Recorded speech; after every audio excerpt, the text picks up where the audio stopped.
7 world-class award-winning plugins used by countless professional engineers in post, broadcast, music, and even live sound.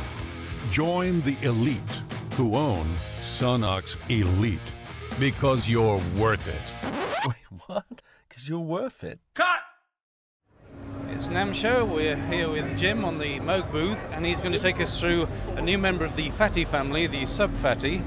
So I'm kind of intrigued to find out how this fits into the whole Phatty family network thing. Okay. Well, what we've got this year to debut at the 2013 NAMM show is the Sub-Phatty analog synthesizer. Obviously, this instrument bears the Phatty name, so it's part of the same family of synthesizers as the Little Phatty and the Slim Phatty, and instantly users of those instruments are going to be familiar with this. There's a lot of things that they're going to be familiar with, but at the same time, we've kind of went back to the drawing board on some of the fundamental elements of this instrument to give it its own unique voice and its own unique place in that family. The first thing that you'll notice that's new about this is we have one knob per function on the front panel. Every parameter of the sound that you want to control, you can reach out instantly, have tactile feedback and access to those controls. The other thing you'll notice is that we've taken out the LCD screen. There's no menu tree for this instrument. Everything that you need access to is going to instantly be available on the front panel. On the left-hand side, we have a bank of four banks of 4 presets, giving you instant access to 16 different sounds. And then we have the full range of knobs here that give you even deeper access. On the inside of the instrument, we've redesigned our oscillator section. These are the most robust, crisp, high-definition Moog oscillators that we've built to date. They're also the most stable.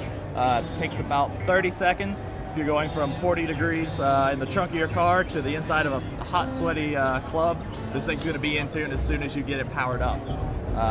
With the oscillator section, we've also morphed into the filter section and redesigned how we do overload for that circuit.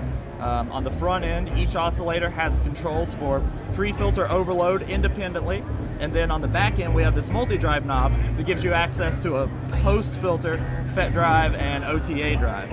I'm going to play a little bit and let you hear going from clean oscillators into the pre-filter overload and then the post.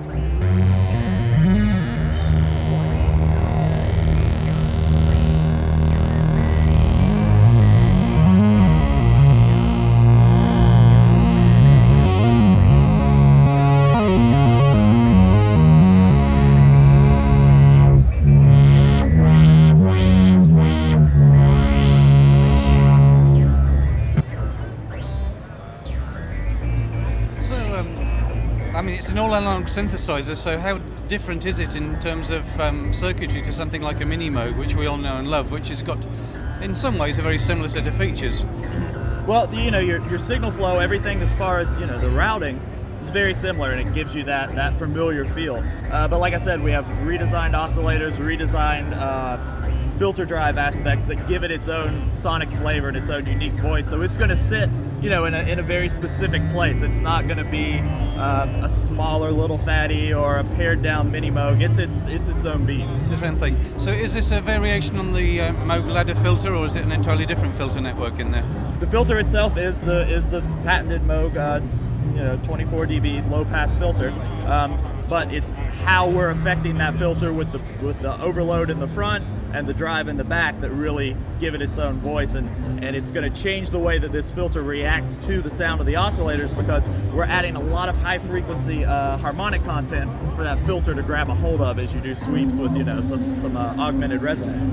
Okay, so when's this shipping and what's the likely price? It's going to ship in March of this year, and the street price is going to be $9.99 US.